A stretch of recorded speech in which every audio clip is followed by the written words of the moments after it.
Good day po muli mga ka-host. Welcome ulit dito kay Tre mga gawain na mawalang magawa.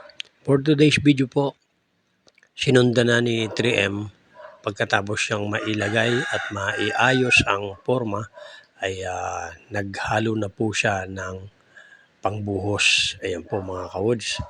At dito sa pagkakataon na to ay hinalo niya muna ng mabuti yung simento, graba, buhangin.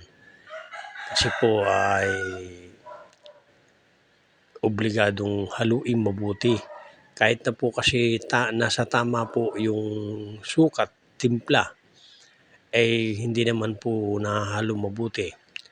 Ang buhangin, graba at simento ay hindi rin po maganda ang kalalabasan ng buhos. Kaya po haluin po mabuti. Ayan po mga ka-woods.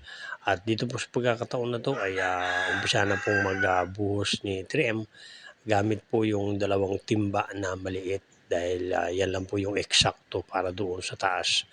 At kung mapapansin nyo po mga ka-woods ay ito po magmula nung magsimula siya dito po sa pang-apat na poste ay pare-parehas lang po yung sukat niya.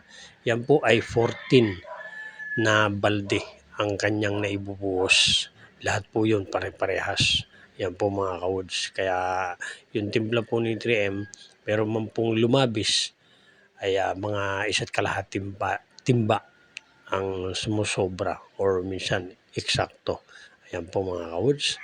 At yan po yung makita nyo, pinupukpok niya po yung mga gilid para po sumiksik, bumaba pa yung halo. Ayan po mga ka-woods. Kaya po muli, maraming salamat po sa inyong panonood at pagsuporta na rin po sa mga videos ni 3M. Makita nyo po ay ito po ay pang-apat. At pagkalipas lang po ng 1 o 2 araw ay susundan na po niya yung pang-5. Yan po ay 6 na poste. At pag natapos na po yan ay malaking ginhawa na rin po. Yan po mga ka-woods.